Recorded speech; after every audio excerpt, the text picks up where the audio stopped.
자, 여러분들 시청자 모모님께서 이야기를 들려주실 겁니다. 오늘 모모님께서 해주실 이야기는 저번에도 굉장히 무겁고 정말 기구하다라고 얘기할 수밖에 없는 이야기를 들려주셨어요. 근데 오늘도 아마 가벼운 이야기는 아닐 거라고 생각을 합니다. 어떤 이야기일지 같이 한번 들어보도록 할게요.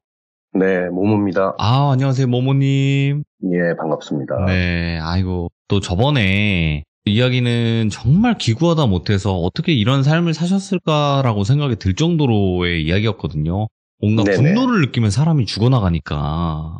네네. 그쵸. 근데 오늘 이야기는 뭐 그분의 이야기는 아닐 거라고 생각을 합니다. 예, 오늘 이야기는 이제 네. 저와 직접적인 관련이 있는 얘기고요. 네. 키워드를 말씀드리자면 그냥 미련과 약속. 오. 그래서 이게 키워드를 들으시면 어느 정도 예측하시리라고 생각이 되는데, 뭐 물론 망자와 귀신은 등장을 합니다. 네. 그렇다고 뭐 귀신이란 존재가 모조리 사악한 건 아니니까 어쩌면 좋은 영향을 주는 귀신이 있을 수도 있고, 아니면 뭐 이승의 삶을 아쉬워하고 그리워하는 귀신도 있으니까 맞죠. 예. 이게 무섭기보다는 좀 슬픈 이야기라고 할 수 있습니다. 또 시들무에는 여러 가지 감정이 들게 하는 이야기들이 많은데 오늘 이야기 도대체 어떤 이야기일지는 같이 들어보도록 하겠습니다. 렛츠고! 이리십니다. 모모죠.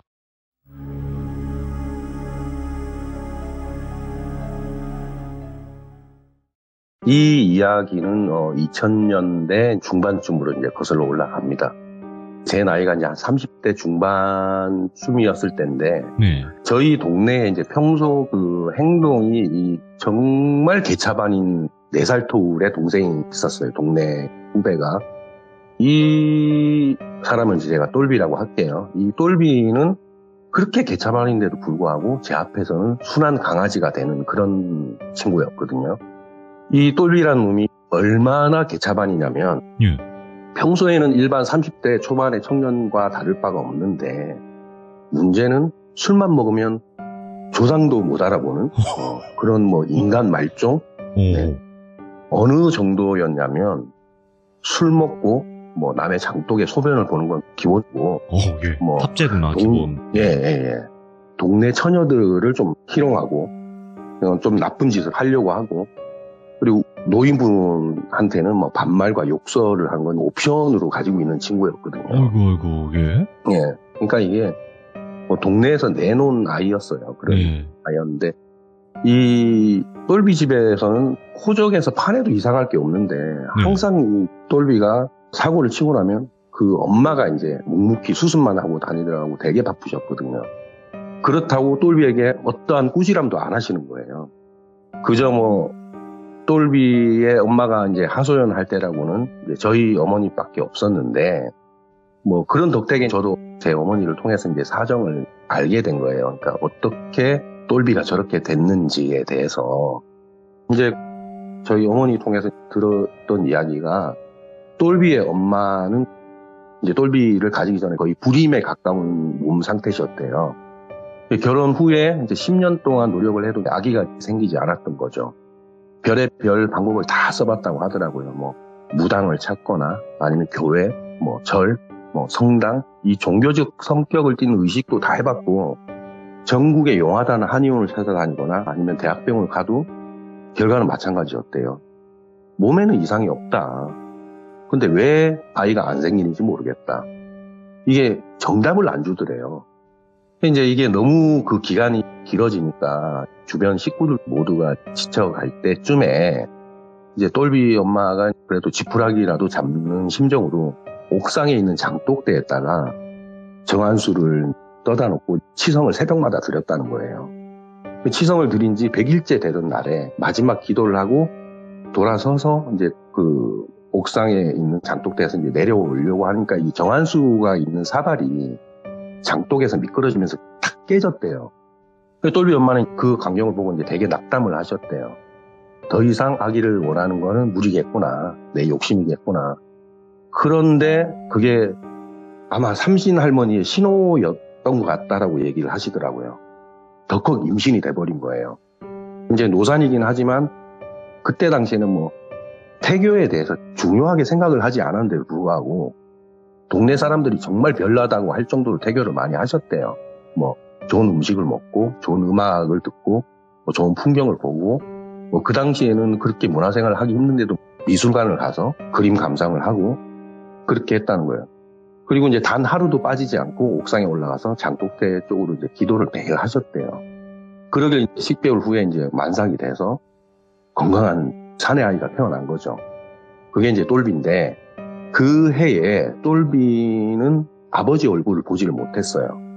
당시에 이제 사우디 그러니까 중동의 건설 인력 붐이 있었잖아요. 그래서 이제 아버지가 해외에서 건설 노동을 하시다가 사고로 돌아가신 거예요. 똘비가 태어나던 해에. 그러니 이제 똘비 엄마 입장에서는 늦둥이기도 하고 뭐 또 외동이니까 뭐 더욱 각별할 수밖에 없었겠죠. 더군다나 아버지가 없는 불쌍한 아이라는 생각하면서도 똘비는 엄마에게 있어서 아들이자 뭐 남편의 빈자리를 메꿔주는 뭐 그런 존재라고 생각을 했대요. 마치 자신의 남편과 맞바꾸게 된 이 똘비는 그 어떤 존재보다 이제 소중했겠죠. 그런데 이제 그 소중한 존재가 개차반이니까 이제 소가리를 하셨던 거죠. 저희 어머니보다 나이가 한 10살 정도 많으신데 똘비 어머니가 그런 분이 오죽하면 저희 어머니한테 털어놓으셨겠어요. 그런 사정들을. 이제 그도 그럴 것이 저도 아버지를 일찍 여인 상태라서 아마 환경과 사연도 좀 비슷했고 또 두 분은 뭐 어떤 그런 공통분모를 가지고 있었기에 이제 뭐 좀 소통이 원활했겠죠. 뭐 이신 전신 그 자체였던 거죠. 그런데 비슷한 환경임에도 불구하고 이제 너무나도 극명하게 반대되는 가정의 형태로 돌아가고 있으니까 똘비 엄마 입장에서는 부럽기도 했고 또 뭐 의지도 하고 싶으셨겠죠. 이제 그 딱한 사정을 다 들으신 어머니가 그 다음날 아침에 조용히 불러서 저한테 되게 조심스럽게 말을 하시더라고요. 예. 모모야 그래도 똘비가 술을 먹으나 안 먹으나 네 말은 정말 잘 들으니까 언제 날 잡아서 둘이 소주 한잔 하면서 조용히 타이르거나 뭐 똘비의 진로를 상담해주면 어떻겠냐. 지금 나이가 30이 넘어서 직장도 안 잡고 저렇게 하고 있다. 그래도 인간 구실을 하면서 살아야 되지 않겠니. 뭐 이렇게 이제 저한테 얘기를 하시더라고요. 뭐 제 입장에서는 뭐 그렇게 어려운 일이 아니었기 때문에 뭐 예 그렇게 할게요. 뭐 이렇게 얘기를 하고 또 제가 이게 뭔가 미션이 주어지면 바로 이렇게 해야 되는 성격이라서 뭐 쇳불도 당기면 빼라고 이제 그날 저녁에 똘비 보고 이제 술 한잔 하자고 했죠. 똘비는 이제 순순히 약속 장소에 나왔고 처음에는 단순한 식사만 하면서 이제 술을 주거니 받거니 하다가 좀 타이밍을 이렇게 노렸죠, 제가. 식사를 마치고 이제 2차로 조용한 일본식 술집에 가서 물어봤죠. 똘비야, 넌 왜 평소에 괜찮다가 술만 먹으면 그런 개망난 짓을 하고 다니냐. 너답지 않잖아. 다른 사람 몰라도 이 형한테 시원하게 털어놓을 수 있잖아. 너 형제 없고 너 나보고 맨날 말로만 친형이라고 했는데 너 그럼 나한테 좀 시원하게 얘기를 해라. 그랬더니 똘비가 조금 망설이다가 이제 얘기를 하더라고요. 모모 형, 사실 나도 안 그러고 싶은데 그렇게 하게 돼. 그러는 거예요. 그래서 제가 야, 뜻대로 안 되면 그냥 그저 술 먹고 뭐 주사 부리는 거 아니야? 제가 뭐 이렇게 얘기를 했거든요. 왜 그게 자꾸 네 뜻이 아니라고 얘기를 하니? 너 그 되게 비겁한 변명 아니냐? 그랬더니 똘비가 하는 말이 형, 나도 엄마가 어렵게 가진 자식이니까 잘하고 싶지. 근데 나 태어나던 해 아버지가 돌아가시고 뭐 그때는 어려서 몰랐는데 자라다 보니 좀 머리가 굵어지고 이제 그러다 보니까 엄마가 이제 나를 향한 마음이 좀 보이더라고. 그러니까 야 그럼 너 철들어야지. 그랬더니 좀 타이르듯이 얘기를 했죠. 그러니까 뭐 엄마의 희생이 좀 느껴지는 거면 더 잘해야지. 아니면 잘하지 못하더라도 사고는 치지 말아야지. 안 그래? 뭐 이렇게 얘기를 했죠, 제가. 그러니까 똘비가 나를 물끄러미 보다가 대답을 하더라고요. 형, 사랑의 도가 녹으면 집착이 된다는 거 내가 엄마 때문에 알게 됐어. 남녀 관계도 그렇잖아. 과하면 사랑이라는 포장으로 집착하고 필요 이상으로 기대하는 거. 우리 엄마가 그래. 나는 엄마 자식이지 남편도 아니고 친구도 아니거든. 나를 포기하게 만들고 싶었어, 사실은. 근데 맨정신으로 나가는 행동을 할 자신이 없더라고. 그래서 술을 힘에 빌려서 그런 미친 짓을 하고 다녔는데 도무지 나에 대해서 포기라는 걸 모르시더라고. 물론 내가 술을 좋아하긴 하지만 해서는 안 될 짓이라고는 자각은 하지요. 딱 그 똘비 예를 들으니까 이게 이해가 되더라고요. 아, 얘가 좀 많이 고통스러웠구나. 똘비 엄마의 집착에 가까운 사랑이. 네. 이제 똘비 말을 들으니까 좀 가슴이 착잡해지더라고요. 이게 누구의 잘못도 아닌 것 같아서 결국은 두 사람은 각자가 피해자처럼 느껴지더라고요. 그래서 뭐 어쨌든 형이랍시고 내가 타 이른다고 데리고 왔는데 해안을 좀 제시해야 되는데 어떻게 해야 될지 잘 모르겠더라고요. 근데 그때 제 머릿속에서 떠오른 단어가 분리라는 단어가 되게 맴돌더라고요. 일단 그날 술자리를 끝내고 이제 헤어졌어요. 집에 와서는 제가 저희 어머니께 돌비의 속사정을 좀 전해주고 자리를 누웠어요. 아, 잠 못 드는 밤이 이런 밤이구나 하는 날이었죠. 이게 이제 끝날 것 같지 않던 밤도 해가 뜨면서 이제 끝이 났고, 아침에 일어나니까 아침 식사를 하는데 저희 어머니가 이제 저한테 나지막하게 말씀하시더라고요.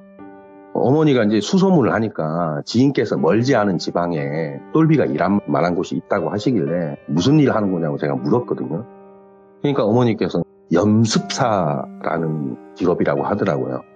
그 염습사가 생소하게 들리겠지만 지금의 이제 장례 지도사라고 생각하시면 되는데, 네.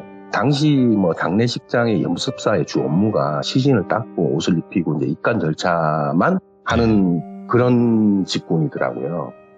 뭐 괜찮다 싶었지만 뭐 일반적이고 평범한 직업이 아니기 때문에 이제 똘비한테 말하는 게 좀 망설여지더라고요. 네. 그래도 안 하는 것보다는 얘기를 해주는 게 낫겠다 싶어서 이제 아침 식사를 끝내고 똘비를 만나서 직업에 대해서 이제 얘기를 해줬죠. 보수도 괜찮고 안정적이고, 그리고 이제 뒤에는 술을 언제든지 마음껏 먹을 수 있다. 옛날에는 술을 마시면서 그 일을 했다고 하더라고요. 뭐 지금은 그렇게 하면 안 되지만 이제 염습사가 매일매일 그 시신을 보니까 음주 후에 염을 하는 일이 되게 비일비재했다고 하더라고요. 결국 똘비에게는 확신을 주고 이제 똘비 엄마에게는 직업을 가지면 좀 나아질 거라고 이제 설득을 했죠. 물론 뭐 그 직군에 대해서는 정확하게 설명하진 않았고 그저 그냥 장례식장의 정직원 정도라면 설명을 드렸더니 뭐 어렵지 않게 이제 허락을 얻어낼 수가 있었어요. 이제 얼마 후에 똘비는 지방의 장례식장으로 취업을 했고, 뭐 자주는 아니지만 뭐 2주에 한 번씩 주말엔 자기 휴무가 있는 날에 집에 들르곤 했는데, 시간이 지날수록 너무 정상적인 삶을 이제 살아내더라고요. 되게 기특했죠. 그러니까 결국엔 분리가 맞겠구나. 그런데 이게 행복이 오랫동안 지속되면 이게 시기하는 신들이 많아지다고 했던가요? 똘비 엄마가 이제 심한 독감을 앓으신 뒤에 결국 회복하지 못하셨어요. 숨을 거두시게 된 거죠.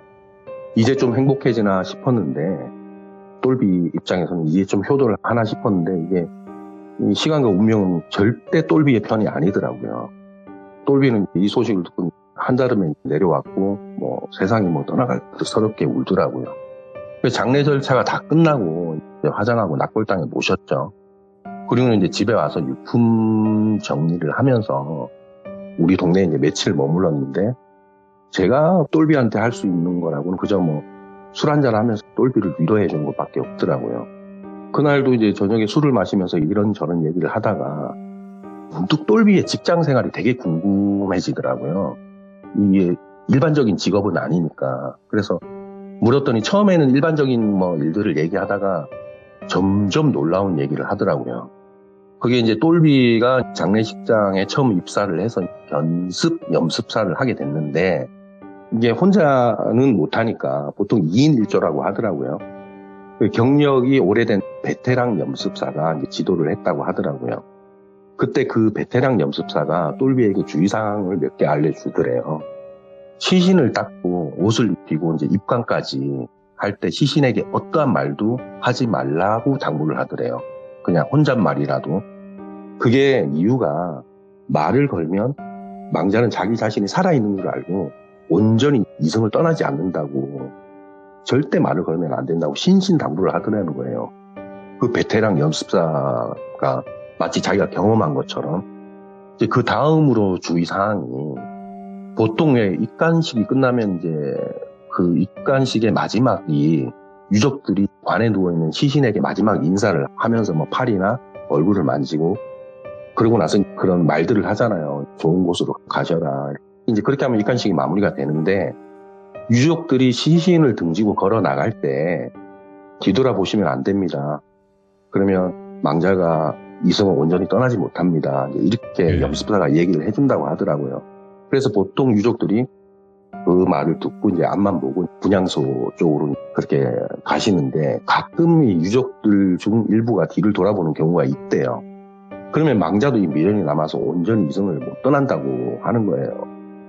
문제는 연습사를 오래 하다 보면 유족들이 뒤를 돌아볼 때 관에 있는 시신의 영가가 일어나서 유족들을 따라가려다가 입간실 출입구 앞에서 이제 못 가고 허둥대는 게 보이는 경우가 있대요. 연습사를 오래 하면 그런 장면들이 보인대요. 뭐 그러면 이제 망자의 영은 연습사 앞에 와서 제발 저쪽 출입구 앞에 보내달라고 이제 사정을 한대요. 네. 그때 무슨 일이 있어도 영을 못 본 척 해야 된다는 거예요. 마치 안 보이는 것처럼. 그래야지만 제풀에 꺾여서 다시 관 속의 시신으로 들어가서 이성을 완전히 이제 떠날 채비를 이제 한다는 거예요. 그러면서 이제 그 두 가지만 조심하면 연습사라는 게 나이가 들어도 오래 할 수 있으니까 그렇게 그것만 두 가지만 조심해라. 뭐 그런 얘기를 했다는 거예요. 그래서 내가 똘비한테 야, 너도 그런 경험이 있어? 라고 제가 물었거든요. 형 뭐 가끔마다 너무 슬퍼서 뒤돌아보는 유족은 있는데 그렇다고 내 눈에 그 영들이 막 보이고 그러진 않아. 예. 다 미신이야. 미안한 얘기인데 형. 죽으면 끝인 거지.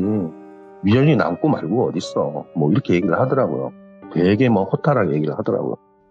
그때 당시만 해도 저도 뭐 그런 샤머니즘 자체를 이렇게 믿지 않는 편이라서 저는 이렇게 말로 표현 못하는 이런 미신들은 실제로 일어나고 있구나 하는 믿게 된 계기가 이제 이 똘비 때문에 믿게 됐거든요. 이런 일들 때문에. 아무튼 이제 똘비는 다시 직장으로 돌아갔고 저도 뭐 일상으로 돌아갔죠. 똘비와의 관계는 변함이 없었고 이제 오히려 저희 어머니가 이제 똘비를 되게 친아들처럼 대해줬어요. 똘비는 이제 지방생활을 마치고 시간이 좀 지나서 제가 살고 있는 지역에 연습사로 다시 오게 됐어요. 이제 우리 동네에 있는 장례식장에. 그러면서 이제 당분간 똘비가 지낼 곳을 구해야 되니까 그동안에 우리 집에서 뭐 재우고 밥 먹고 뭐 형제처럼 아들처럼 그렇게 지냈죠. 그리고 이제 결국엔 자기가 집을 얻어서 나갔고 거의 한 이틀에 한 번씩 3일에 한 번씩 봤던 것 같아요. 그러길 한 2년 정도가 지났을 무렵이었는데 저희 어머니가 유독 기침을 이제 많이 하게 되시더라고요. 처음에는 살에 걸린 듯 기침을 하시더니 나중에는 이렇게 컹컹 소리가 날 정도로 기침을 하시더라고요. 그래서 이거 좀 뭔가 심상치 않아서 병원을 가자고 했더니 병원을 가기 싫다고 하시더라고요. 그래도 이게 진료를 좀 받아봐야 될 것 같아서 억지로 이제 끌고 가서 병원에 가서 검사를 했죠. 그러니까 저희 어머니가 대장암 말기였는데 간과 이게 폐로 다 전이가 돼버린 거예요. 아이고. 하늘이 무너지는 것 같았죠. 그래서 얼른 어머니를 큰 병원에 입원을 시키고 이제 기적이 오기를 빌었죠. 평생 남에게 좋은 일만 하고 사신 분인데 그 기적은 당연히 저희 어머니 거라고 생각을 했죠, 저는. 근데 결국엔 그런 말이 맞더라고요. 이 기적과 행운의 여신은 선과 악을 절대 구분하지 못한다. 그런 신이다. 그냥 무작위로 랜덤으로 기적을 준다라는 게 맞더라고요. 병원에서는 이제 도저히 손쓸 방법이 없다고 했고 연명치료만 권유를 하더라고요. 그래도 이제 어쨌든 제 입장에서는 연명치료를 좀 하다 보면 시간을 벌 수 있으니까 그 랜덤으로 오는 기적을 다시 한번 기대해봐도 될 것 같아서 뭐 그렇게 하는 게 좀 당연한 부분이었고 병원에서 그 이후에 어쨌든 뭐 좋은 음식 먹이고 그냥 어머니를 만나면 이제 우울한 얘기를 하지 않고 항상 밝은 얘기만 했죠. 그랬더니 병원에서 말한 시한부 선고보다 한 달을 더 살아내시더라고요. 어머니를 보면서 이제 그 신념 좀 굳건해졌죠. 어머니의 병세도 병세지만 이게 결국에는 병원비와 먹고 사는 게 저는 되게 시급했던 상황이었거든요.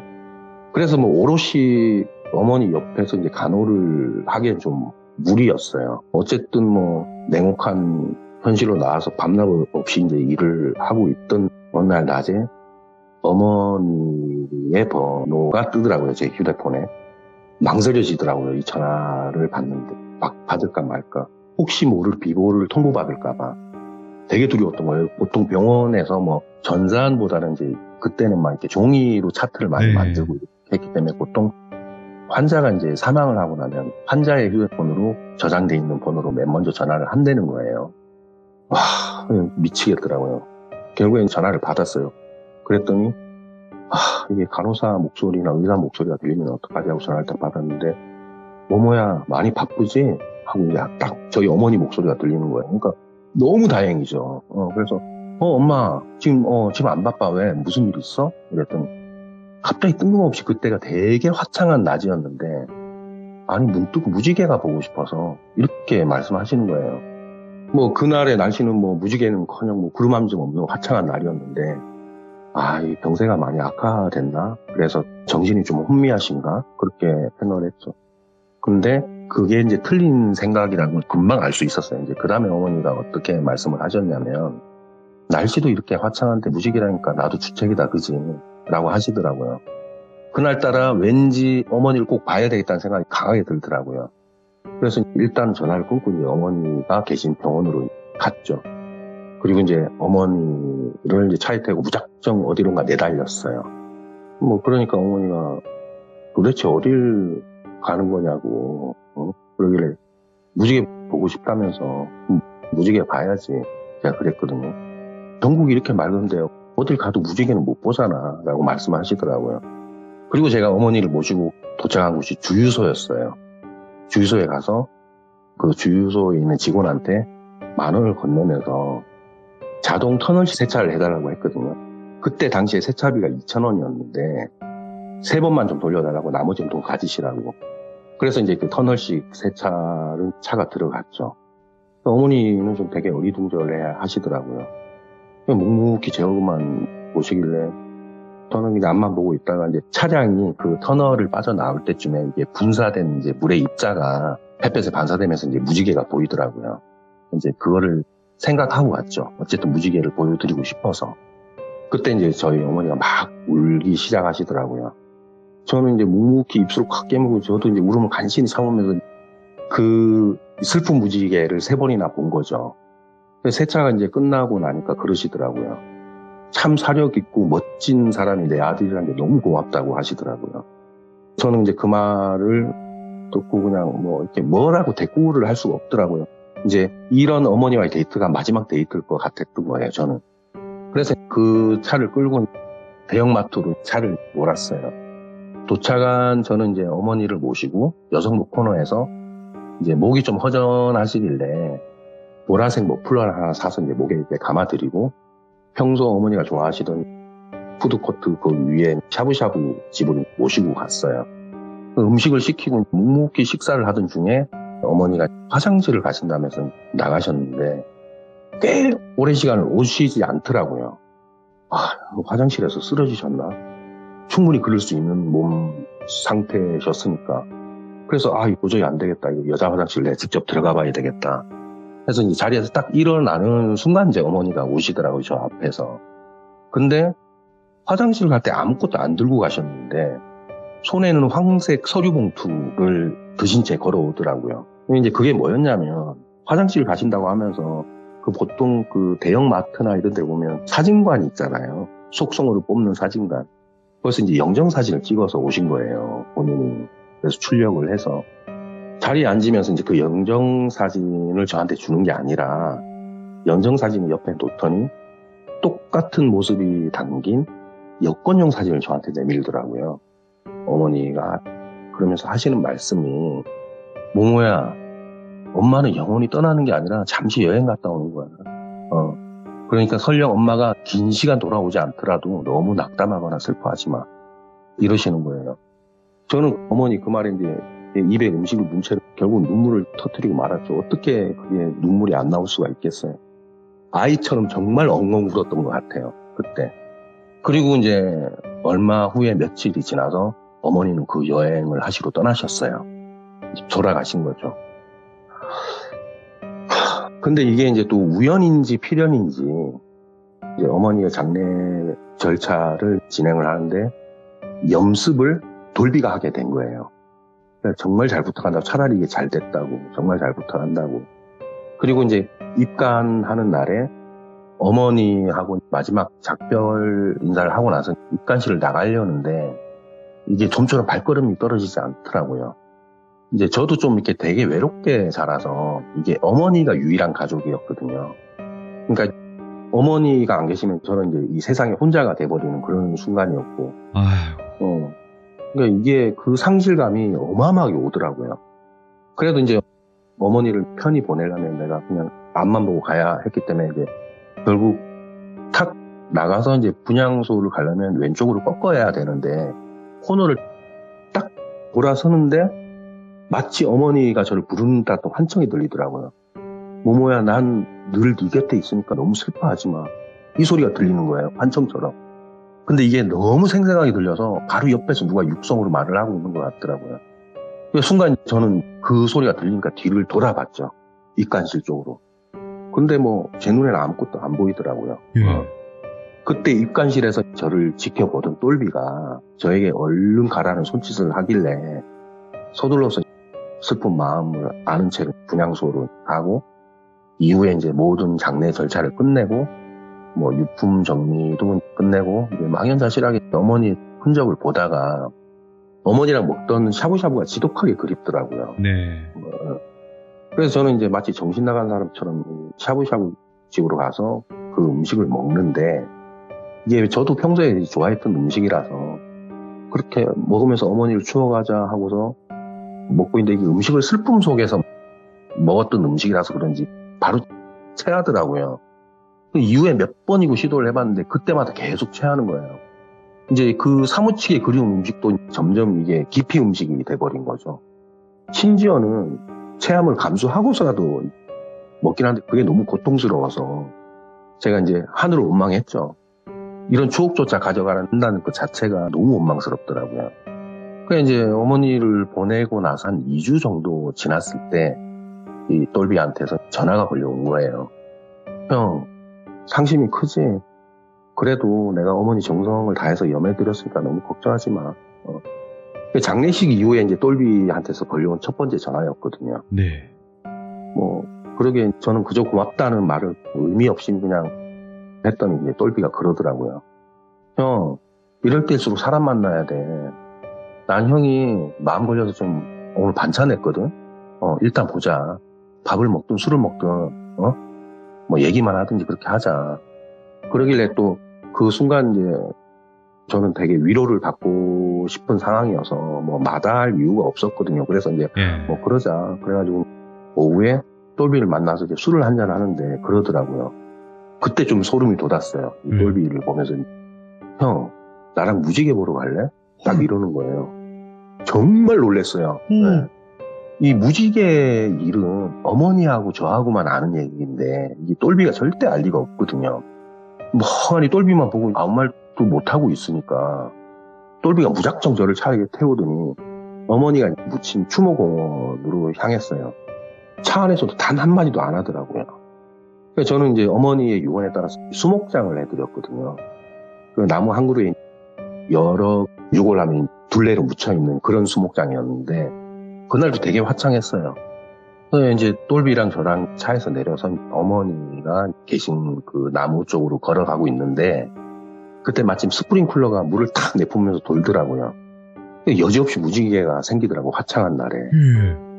근데 그 무지개가 희한하게 그 무지개 이제 희미한 끝단이 어머니가 붙인 곳으로 향하더라고요. 마치 이게 어떤 느낌이었냐면 어머니가 저한테 이제 보답을 한다는 느낌? 제가 세차장에서 어머니한테 무지개를 보여드렸듯이 어머니가 저한테 무지개를 보여주는 그런 느낌? 그렇게 이제 어머니를 뵙고 먹먹한 마음을 안고 똘비 차에 탔는데 똘비 차를 또 대형마트로 몰고 가더라고요. 우리가 간 곳이 샤브샤브 집이었어요. 똘비가 이제 고기를 데쳐서 저에게 건네더라고요. 그러면서 하는 말이 형, 체하지 않게 꼭꼭 씹어 먹어. 울지 말고. 이러는데 그 말을 딱 듣는데 막 눈에서 눈물이 막 내가 아마 제 인생에서 눈물을 최고 많이 흘려봤던 것 같아요. 네. 그러면서 이제 이게 결국에는 뭐 먹게 되더라고요. 그렇게 말없이 샤브샤브를 먹는데 신기하게도 이게 안 체하더라고요. 그날. 그래서 저는 이제 단 한마디도 똘비에게 어떤 말도 물어보지 못한 채 똘비가 가자는 대로 계속 따라다녔어요. 최종적으로 이제 도착한 곳이 저하고 어머니가 살던 집, 거기를 차를 세우더라고요. 그래서 왜 집에 와서 날 데려다 주러 왔니? 똘비야? 그랬더니 그때 마당에서 똘비가 형, 내가 오늘 하루 종일 형한테 했던 행동 내가 왜 이렇게 하는 줄 알아? 그러더라고요. 네. 그래서 나가 묻고 싶었는데 도대체 그 내용을 네가 더 어떻게 알고 있고 어떻게 이렇게 했나 그랬더니 그날 어머니를 염을 하고 입관을 하던 날에 이제 제가 등을 돌렸을 때 어머니 영이 나와서 이제 저를 쫓아가지는 않고 말씀을 하시더래요. 자기 눈에 보이더래요. 돌비 눈에. 모모야, 난 늘 네 곁에 있으니까 너무 슬퍼하지 마. 그러더니 그건 분명히 제가 이제 환청이라고 생각했던 게 실질적으로 그 영이 일어나서 저한테 그 말을 하신 거예요. 저희 어머니가 저한테. 제가 이제 모퉁이를 돌아서서 가자마자 똘비한테 오더라는 거예요. 저희 어머니가. 근데 옆에 베테랑 그 다른 동료가 동료도 그 모습을 봤는가 봐요. 그래서 이제 벽 쪽으로 뒷짐을 지고 이제 모른 척을 했대요. 근데 똘비는 모른 척 하기가 싫었대요. 왜냐면 자기 어머니가 돌아가시고 나서 정말 친아들처럼 대해주신 분이었으니까. 똘비가 그랬대요. 저희 어머니의 영 보고. 어머니 하실 말씀 있으면 하세요. 이렇게 얘기를 했대요. 그때 말에 이제 옆에 동료는 몸을 움찔하더라는 거예요. 아, 이 염습사가 이렇게 하면 안 되는데. 그때 어머니가 그랬다는 거예요. 놓고 간 물건이 있다고. 보라색 머플러를 놓고 갔으니까 좀 가져다 달라고 그렇게 얘기를 하시더라는 거예요. 그래서 이제 똘비는 어머니 걱정 마세요. 제가 알아서 꼭 그렇게 할게요. 하고 이제 말했더니 어머니는 다시 자신의 육신으로 들어가더라는 거예요. 똘비의 얘기를 다 들은 상태에서 저는 놀라운 반, 뭐 슬픔 반, 뭐 복잡 미묘한 감정이 다 휩싸이더라고요. 이게 뭐 정말 그때까지는 그런 미신들 그런 것들을 안 믿었는데 이게 정말 뒷조사하지 않으면 뭐 뒷조사를 하더라도 알 수 없는 얘기들을 똘비가 다 하니까 그렇게 멍하게 있는데 똘비가 얼른 보라색 머플러를 들이자면서 어머니의 유품과 이제 머플러를 태우길 권유를 하더라고요. 그렇게 태워야지만 어머니가 가져가신다고. 저도 이제 그게 맞겠다 싶어서 머플러랑 유품을 함께 태웠죠. 좀 마음이 좀 한결 가벼워지더라고요. 아마 이제 그 계기로 이런 신비한 현상이나 미신이라고 생각했던 그런 것들을 믿게 시작한 계기가 됐고, 그리고 어떤 누가 저한테 뭐 나 이런 걸 경험을 했어, 뭐 이런 일이 있었어, 아니면 똘비가 무슨 그 염을 하는데 뭐 거기 결국에는 그 영이 뭐 입간실을 뛰쳐나왔어, 막 이런 얘기가 다 믿어지는 거예요. 뭐 똘비가 저한테 거짓말을 할 애는 아니니까. 저는 그러고 나서 얼마 지나지 않아서 직업상 고향을 떠나게 됐어요.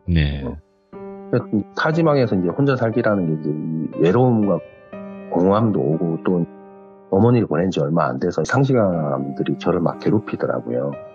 그래서 좀 적지 않은 나이였지만 결혼을 해야 되겠다 생각을 해서 결혼을 했고, 그 이듬해에 이제 제가 이쁜 딸아이를 낳았어요. 아이고, 근데 그때가 뭐냐면 60년 만에 돌아온다는 백호띠였거든요. 백호의 해였거든요. 근데 저희 어머니가 백호띠셨어요. 그냥 기가 막힐 노릇이죠, 그게. 그래, 뭐, 그냥 어차피 뭐 그런 건 또 사람들이 뭐 만들어 놓은 거니까 뭐 그렇게 겹칠 수 있겠다. 뭐 이 생각을 했는데. 근데 이게 웃긴 게 아이가 성장을 하면서 한 3살 될 무렵쯤에 유독 보라색 천에 집착을 하더라고요. 처음에는 뭐 어떻게 생각해보면 아이들 눈에는 일반적인 색상이 아니니까 유독 눈이 갔겠지라고 생각을 했었는데, 희한하게 딸아이는 다른 색상의 천은 전혀 그렇게 하지 않는데 보라색 천만 보면 목에 두르더라고요. 머플러처럼. 이게 누가 뭐래도 제 생각은 뭐였냐면, 어머니의 약속인가? 잠시 여행을 갔다가 돌아온다는 그 말씀이 결국에는 다른 형태로 오셨지만 내 딸 아이 한테 오면서 결국에는 어머니는 약속을 지킨 거라고 생각이 들더라고요. 지금 이제 이 아이가 이제 중학생이거든요. 말투와 그 사람들한테 대하는 태도가 저희 어머니랑 너무 똑같은 거예요. 소름 돋을 정도로. 그래서 이제 이런 우리가 흔히 말하는 미신, 귀신, 뭐 이런 것들을 그냥 허투루 듣지 않고 이제 계속 이제 귀로 이제 이렇게 수집을 뭐 하게 된 거죠. 그래서 저는 이제 돌아가신 어머니에 대한 이 슬픔을 계속 간직을 하고 살 법도 했는데, 결국에는 제 딸아이의 형태로 오신 거라고 생각을 하니까 이게 좀 슬픔이 덜해지고, 그리고 오히려 재회, 뭐 해고, 뭐 이런 상태로 지금 이게 살아가고 있거든요. 이게 좀 억지스럽거나 뭐 역겹거나 뭐 이렇게 끼워 맞추는 얘기도 아니고 정말 제가 오늘 이 얘기를 하는데 이 얘기를 할까 말까 되게 고민을 많이 했었거든요. 어쨌든 저에 관련된 얘기니까, 그리고 개인사가 들어간 얘기니까. 그리고 이제 그 이후에 돌비는 염습사를 계속 하고 있어요. 근데 어느 식의 염습사를 하냐면 그냥 그 하지 말라는 짓을 하는 거예요. 영들을 좀 달래주고 뛰쳐나가려고 그러면 나가봐야 소용없습니다. 들어오십시오. 뭐 이렇게 하면서 일을 하고 있다는 거예요. 지금 이 순간까지도 그 제 고향에서 무배 돌비는 연습사를 하고 있거든요. 네. 그래서 키워드가 미련과 약속이 맞겠다 해서 그렇게 키워드를 정하고 이렇게 말씀을 드려봤습니다. 오늘 준비한 얘기는 이제 여기까지고요. 제가 한 가지 덧붙이자면 제가 이제 첫 시간에 그분 있잖아요. 50대 남자분. 남자분. 이제 제가 그날 그 방송을 하고 그 다음날 밤인가요? 밤 10시인가 11시인가 전화가 왔어요. 그분에게요? 예, 그분한테 전화가 왔어요. 그래서 정말 놀랬거든요. 전화를 받으면 제가 형님 그랬더니 모모야 너 방송 잘 봤어. 그러더라고요. 그러니까 거기에 있었던 거예요. 보셨구나. 역시나 보셨구나. 예. 그래서 형님 어떻게 그걸 보게 됐어요? 그랬더니 자기의 상태가 이러니까 뭐 이렇게 기이한 일들을 겪는 사람들, 그리고 어쨌든 뭐 운명의 굴레에서 못 벗어나는 사람들 때문에 우연하게 보게 됐는데 누가 들어도 자기 얘기를 하는 거예요. 그리고 목소리를 들어보니 영락없는 모모라는 거예요. 그래서 형님 어떻게 지냈어요? 그러니까 그냥 뭐 무소식이 희소식이라고 생각하고 살자. 다음에 또 한번 내가 연락할게 하면서 전화를 끊으셨어요. 근데 저는 또 다시 전화를 못 하겠더라고요. 그게 예인 것 같아서. 그래서 이런 기쁜 소식을 좀 이렇게 처음에 좀 전해드리고 시작을 하려고 하다가 끝에 말씀드린 게 낫겠다 싶어서 말씀드려봤습니다. 다행이네요. 그러니까 제 방송에서 가끔 참여자분들이 이 사연 속에 나오시는 분이 연락이 안 되는데 연락이 이 방송을 보고 왔으면 좋겠다라고 했는데 몇 분이 연락이 바로 닿았거든요. 네, 그 중에 또 모모님이 한 분이신 거고 그렇다 보니까 아무래도 그런 일을 겪으신 분들이 제 방송을 보면서 위안을 얻을 수도 있고 혹은 공감을 할 수도 있고 이런 부분이 분명히 있다 보니까 이렇게 또 보셨던 게 아닐까. 그것도 생방송을 보신 거네요. 예, 그렇죠. 지금도 듣고 계실 수도 있습니다. 아마 여기 계실 겁니다. 그러면 또 형님 그분께서 연락을 뭐 자주는 못 하시겠지만 그래도 간간히 모모님에게 전달해 주시면 좋을 것 같고, 오늘 모모님께서 말씀해 주신 어머니에 관련된 이야기는 정말 정말 가슴속 깊이 남아있는 그런 이야기가 될 것 같아요. 또 그런 게 있잖아요. 나중에 내 자식으로 태어나줘 이렇게 얘기하는 것도 있잖아요, 우리가. 네, 나중에 엄마 아버지 뭐 돌아가시면 나중에 뭐 내 자녀로 태어나줘. 그땐 내가 열심히 키워줄게. 이제 이런 식으로 하는 것도 있는데 진짜 그렇게 된 건지 아닌지는 정확히는 모르겠지만 그래도 그렇게 생각할 수밖에 없는 그런 또 이야기가 아니었나 생각해요, 모모님. 맞습니다. 감사합니다. 네, 너무너무 감사드리고 오늘 이야기도 너무 잘 들었습니다. 고맙습니다. 감사합니다. 네. 여러분들 이 이야기를 들으신 그 날이나 아니면 다음 날 여러분들 부모님에게 전화 한 통만 해보시는 게 어떨까요? 저도 그렇게 생각을 합니다. 저도 효자는 아니에요. 제가 부모님에게 잘하는 타입은 아닙니다. 그렇기 때문에 아직까지는 정확히 어떻게 될지 아무도 모르는 거지만 대부분 부모님이 돌아가신 분들이 하신 얘기 공통점이 그거였어요. 있을 때 잘해라. 잘하려고 했을 때 안 계신다. 이렇게 얘기를 하시는 분들이 태반이었기 때문에 정말 그 감정을 느낄 수밖에 없는 그럴 때가 분명히 올 겁니다. 사람이다 보니까. 그러니 있을 때 잘하는 게 어떨까 이런 생각을 합니다. 시청해주신 모든 분들 고맙습니다. 감사합니다.